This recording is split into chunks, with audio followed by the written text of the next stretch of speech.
Nang makarating sa bayan ang balita ng kasawiang palad ni Tandang Selo, ang ilan ay nahabag at ang iba na may nagkibit balikat. Walang may kasalanan sa pangyayaring iyon at walang masisisi. Kumalat sa buong bayan ang balita tungkol sa nangyari kay Kabisang Tales. May natakot, may nagbulungan, at may nagkunwaring walang alam upang makaiwas sa gulo. Kailangan namin sundin ng mga utos, hulihin ng mga pinaghihinalang mga tulisan, kahit sino pa sila. Wala akong kinalaman sa bulong iyan. Tungkulin ko lamang ang pamahalaan ng lupain. Kung may nangyari man, hindi dapat kami sisihin. Kami ay tumutupad lamang sa aming tungkulin sa simbahan. Ipinasa ng bawat isa ang sisi sa iba. Walang gustong umako ng pananagutan. Tila paghuhusga kamay sa kasalanan. Samantala, nabalitaan ni Hermana Pinsyang ang nangyari kay Kabisang Tales at sa pamilya nito. May kaparusahan, may dahilan. Marami ang pagkukulang sa pananampalataya o pagtuturo ng kabutihan. Tinukoy niya si Huli at ang kakulangan nito sa pagsunod sa mga gawaing panrelihiyon. Silagad na, ngunit hindi pa biyasa sa pagdarasal at pagsunod sa aral. Dapat ay naturuan ng maaga. Tinuruan ni Hermana Pinsyang si Huli ng wastong pagdarasal. Pilit ding pinabasa kay Huli ang librong Tandang Basyo Makunat na sinulat ng isang praile. Ginawa ko naman ang lahat para sa pamilya. Bakit parang kami pa ang nagiging mali sa paningin nila? Lumuwas sa Maynila si Basilio upang kunin ang kanyang natipong kwalta upang matubos si Huli. Nagsasaya ang mga praile dahil sa pagkapanalo nila sa usapin laman kay Kabisang Tales. Sinamantala nila ang pagkakabihag dito upang ipagkaloob sa iba ang lupain nito.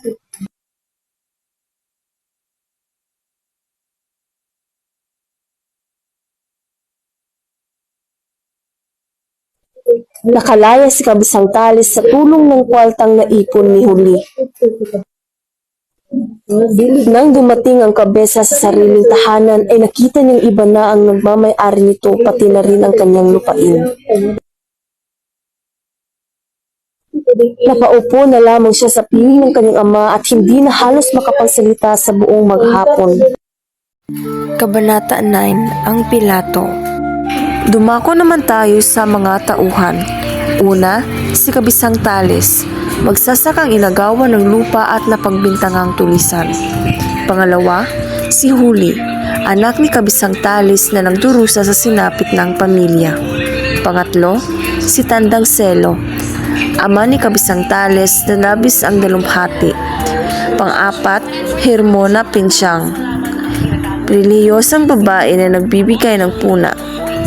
Panglima, si Padre Clemente, paring umiwas sa pananagutan.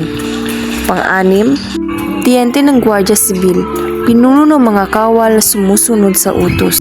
At ang panghuli, mga Gwardiya Sibil, nagpapatupad ng batas at paghuli. Dumako naman tayo sa tagpuan, una sa bayan at hasyenda kung saan naganap ang paratang at pangyayari kay Kabisang Tales.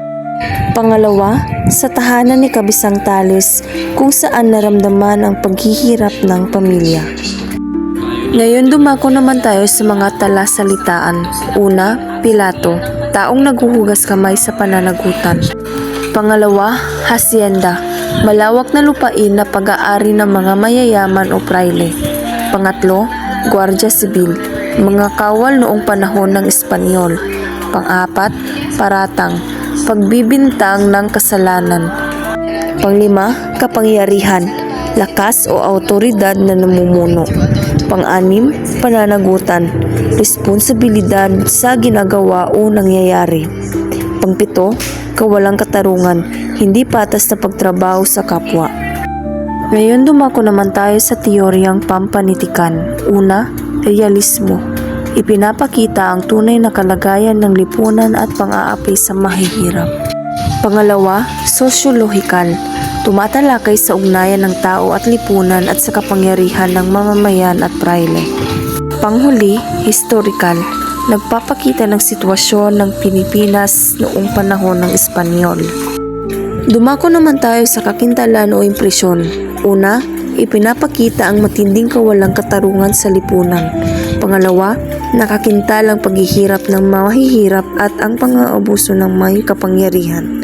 Pangatlo, lumutang ang katotohanang maraming tao ang umiwas sa responsibilidad at piniling manahimik. Dumako naman tayo sa mga aral ng kwento.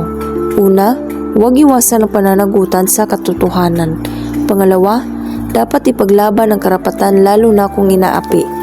Pangatlo, ang pananahimik sa mali ay nagdudulot ng higit na kawalang katarungan.